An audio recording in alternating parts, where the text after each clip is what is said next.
Bueno, en este video sobre el seminario de gimnasia, cuerpo e investigación, vamos a trabajar o comenzar a trabajar, digamos, la diferencia entre gimnasia y gimnástica. Digo la diferencia, ¿no? Gimnasia, vamos a poner igual acá a gimnástica.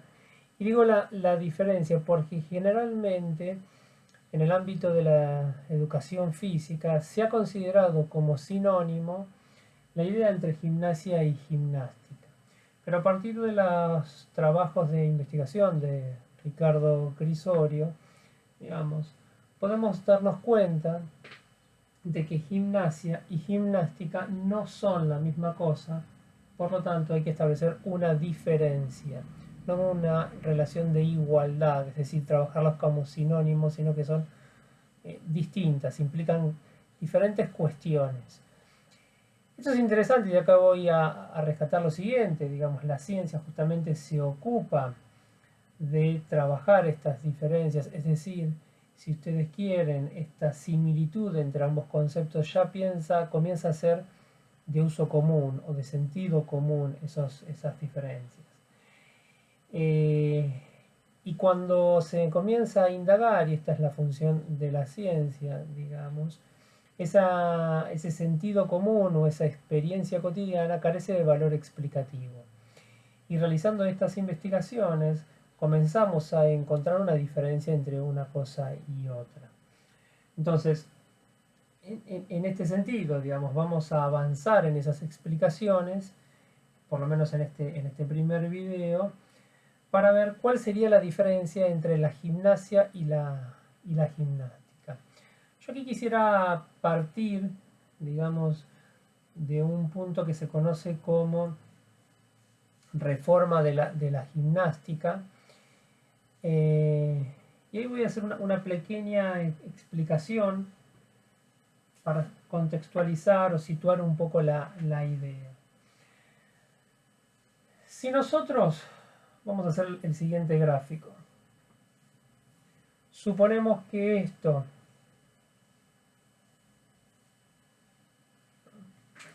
nosotros suponemos que esto es, vamos a ubicar aquí el siglo XV, siglo XVI, XVII, siglo XIX, ¿no? Si nosotros suponemos más o menos lo siguiente, que estos serían las ciudades, no es efectivamente así, pero bueno, nos sirve para el gráfico y para lo que queremos explicar, nos vamos a encontrar en estos diferentes periodos con tres problemas completamente diferentes. Esos problemas son los siguientes. En el primer caso, lo que nosotros tenemos es el problema de la lepra. ¿Y qué se hace cuando se encuentra un leproso? El leproso lo que se lo hace es expulsarlo de la ciudad. Es decir, se lo saca fuera de la ciudad, se lo encierra en otro lugar, se lo deja aislado de la ciudad, por el riesgo que tiene del contagio respecto de la lepra. Entonces, a los leprosos lo que se los hace es quitarlos de la ciudad, sacarlos de esa circulación. Es decir, es considerado, digamos, alguien que puede amenazar la seguridad de la ciudad. Vamos a ponerle estos términos, ¿no? En el segundo caso, ¿tá? El problema ya no es el de la lepra, sino que el problema es el de la peste.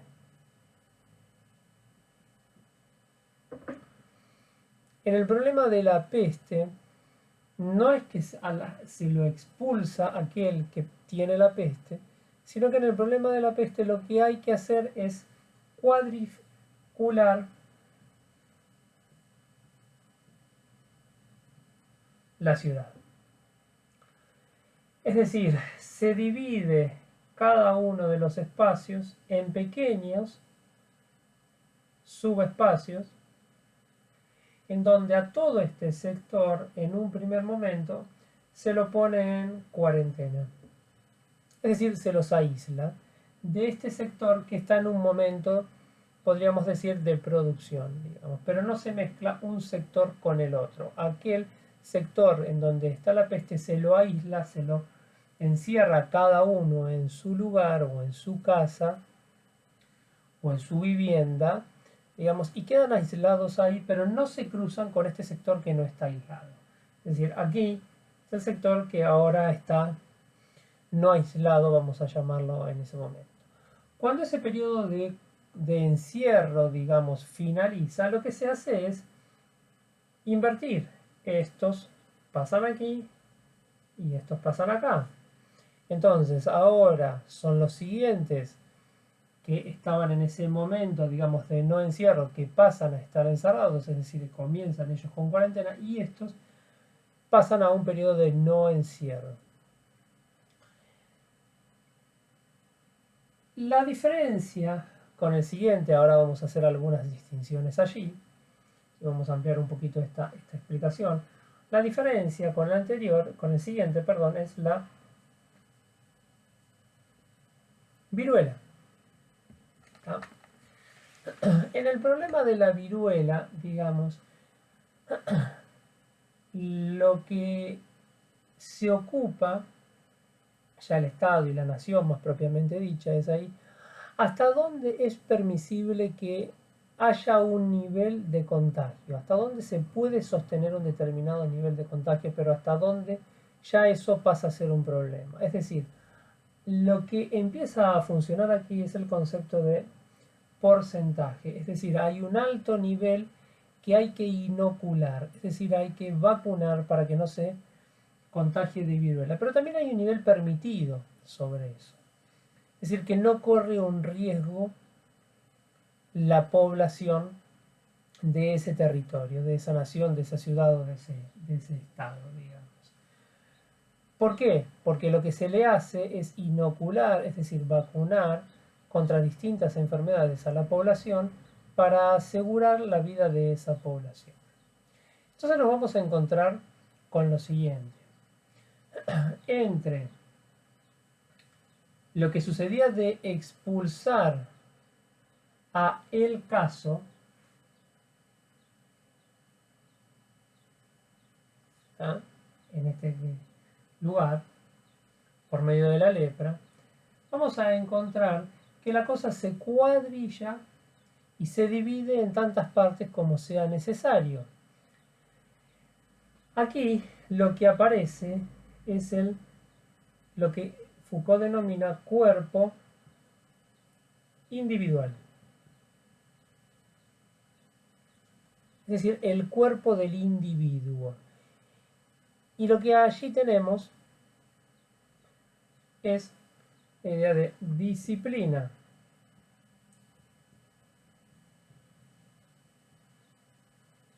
Porque trabaja sobre el cuerpo individual.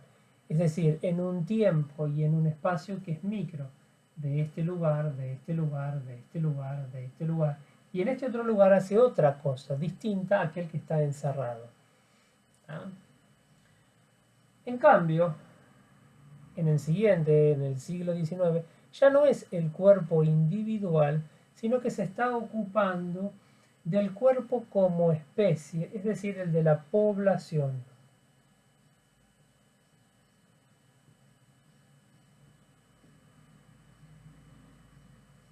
Entonces allí no va a aparecer un problema de disciplina, sino que lo que vamos a tener aquí es un problema de biopolítica. Es decir, el problema de la biopolítica es asegurar el cuerpo de la población, y allí aparecen otras cosas completamente distintas al de la disciplina. Nosotros hablábamos de la reforma de la gimnástica. ¿Cuándo sucede la reforma de la gimnástica? Fines del siglo XIX. La reforma de la gimnástica lo que da origen es a la educación física. Si la reforma de la gimnástica lo que da origen es a la educación física y sucede durante fines del siglo XIX, es decir, en este periodo que nosotros tenemos aquí, y acá aparece la educación física, entonces la educación física no es un problema del cuerpo individual, sino que la educación física viene a ocuparse del cuerpo de la especie, es decir, de la población. Por lo tanto, no acciona sobre un solo cuerpo o sobre cuerpos individualizados en un espacio, sino sobre el conjunto de una población. Por ejemplo, los niños, los adolescentes. Y de esa manera empieza a ocuparse la educación física en el marco de la lógica de la biopolítica. En cambio, si nosotros vamos un poquito hacia atrás, nos vamos a encontrar no con la educación física, sino con la gimnástica.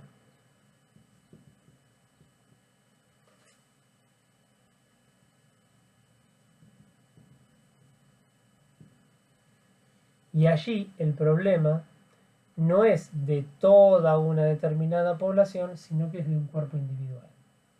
Es decir, la gimnástica se articula más a la lógica disciplinar en el sentido de un cuerpo individual, en cambio la educación física se articula más a la lógica biopolítica, es decir, de un cuerpo de la población y de la especie. Y lo que allí importa es asegurar la vida de la población. Ahora bien, nosotros nos queremos situar en esta idea, digamos, en la idea de gimnástica. Fíjense que la idea de gimnástica, si nosotros la situamos, digamos, esta reforma está en el 19, digamos, la idea de gimnástica es previa a la educación física. La educación física es una disciplina absoluta, radicalmente nueva, sobre fines del siglo XIX. ¿Qué es lo que teníamos previamente a la educación física? Gimnástica. Por lo tanto, la gimnástica ya tiene aproximadamente unos 24 siglos de vida, ¿no? No obstante, la pregunta es, ¿y cuándo aparece la palabra gimnástica? Vamos a borrar un poquitito aquí.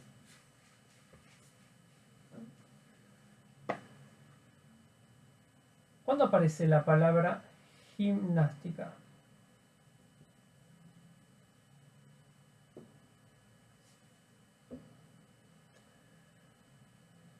Bueno, aparece aproximadamente en el año 400, fines del siglo V, obviamente, antes de Cristo, principios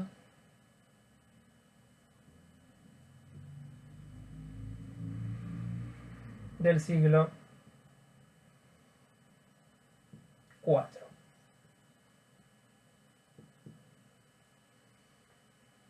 ¿No? Ahora bien, y antes del año 400, ¿se realizaba gimnástica? ¿Qué era lo que se realizaba? ¿Con qué nos vamos a encontrar? Ya sabemos que educación física no, porque educación física dijimos fines del siglo XIX, que da origen a una disciplina completamente distinta, radicalmente nueva, respecto de la gimnástica. Ese sería otro tema para pensar allí, pero en la reforma de la gimnástica que da origen a la educación física, allí había problemas fundamentalmente fisiológicos, es decir, quienes trabajan muchísimo en esa reforma son los fisiólogos. ¿Ah? Lagrange, Demenyi, Tissier, Marie, Mozo, digamos, y ponen en juego todos esos principios de la fisiología de la época, es decir, un funcionamiento orgánico del cuerpo, pero también combinan eso con los sports inglés. Que bueno, eso sería como otra análisis a ir realizando por ese momento. Eso es completamente distinto a la idea de gimnástica. Y la idea de gimnástica lleva ya entonces 24 siglos. Cuando aparece realizando un análisis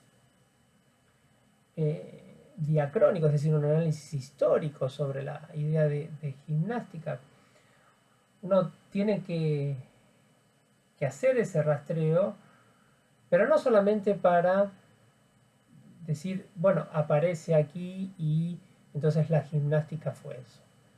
Eso es un rastreo que hay que realizar. Esto nos va a servir luego para pensar nosotros a futuro, que eso lo iremos conversando en distintos videos. Pero fundamentalmente lo que implica es lo siguiente, digamos. ¿Cuándo aparece esa palabra? Dijimos,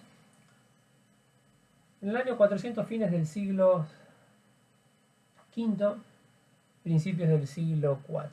Y la pregunta es, ¿qué había antes? ¿No? Antes de gimnástica, ¿no? ¿Qué había?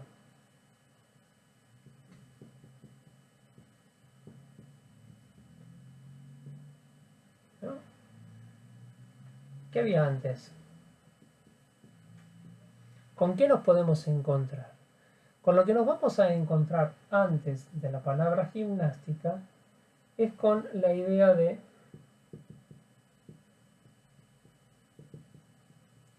gimnasia. Es decir, previo a la palabra gimnástica, nosotros tenemos la idea de gimnasia. Por lo tanto, si nosotros tenemos gimnasia antes de la palabra gimnástica, significa que esta tenía un sentido y esta otra tenía otro sentido. Es decir, ¿por qué aparece ahora otra palabra completamente distinta? Lo mismo uno puede decir, si antes de la educación física, ¿qué teníamos por educación del cuerpo, por llamarlo de alguna manera? Bueno, en la Europa Central nos vamos a encontrar básicamente con la gimnástica. En cambio, en la Europa insular, digamos, en toda la Gran Bretaña, digamos, nos vamos a encontrar con los sports, otra cosa completamente distinta, digamos. Entonces, allí hay una gran diferencia, es decir, previo a los 400, al año 400, vamos a encontrar la palabra gimnasia. Y no hay en los textos antes del año 400, digamos, en el siglo V,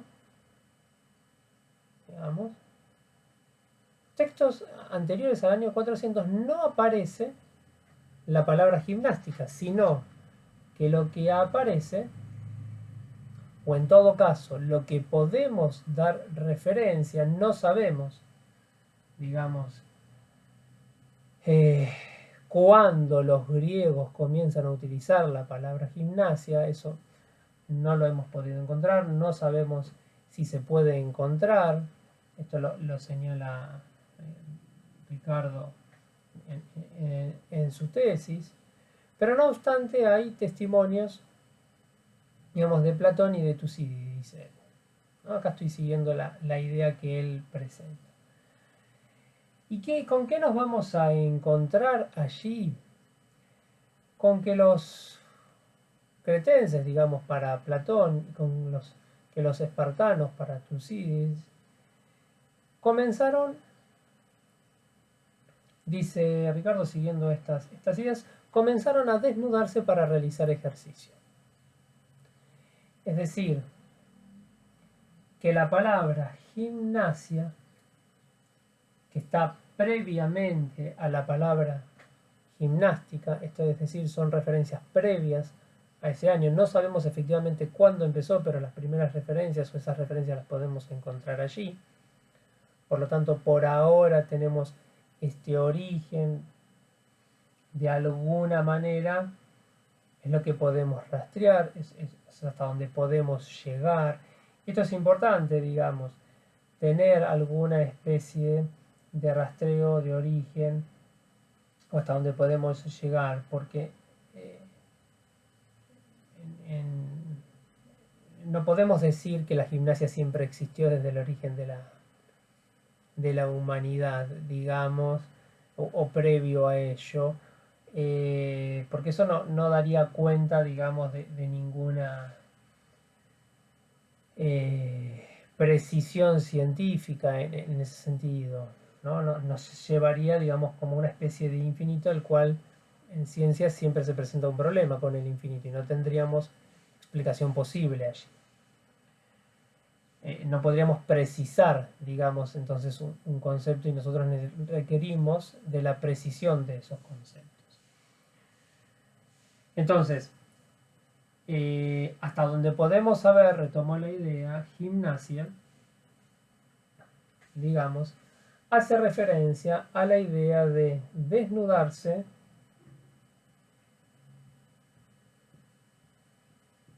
para ejercitarse.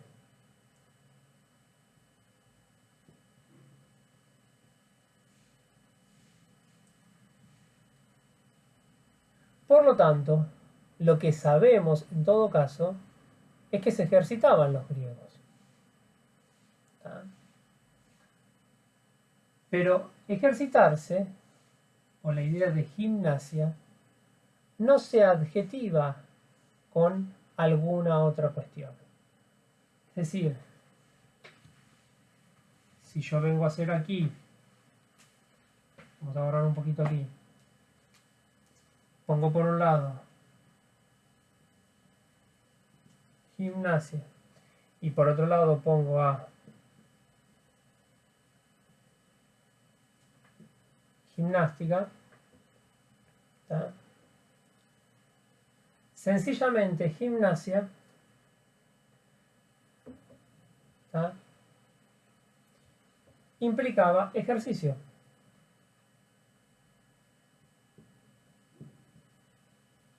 En cambio, gimnástica siempre se adjetiva. ¿Qué significa? La gimnástica, ¿no?, para la, y acá podemos poner salud, belleza,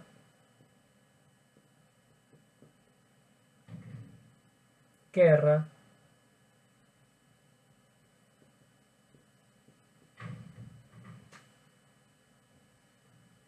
¿ah? En cambio, lo que podemos encontrar en la idea de gimnasia es que los griegos se desnudaban para ejercitarse, es decir, se ejercitaban. Claro que aquí hay que entender que los ejercicios no es lo que hoy entendemos por ejercicios, sino que los ejercicios que los griegos realizaban, en todo caso, pueden ser los saltos, ciertas carreras, ciertos lanzamientos de jabalina, en el disco, digamos, que conocemos, que no era, ¿no?, como lanzamientos, se pueden pensar allí, los combates, digamos, eso era ejercicio. Se podría decir, inclusive podríamos pensar que habría tengan que ver esos ejercicios con los juegos,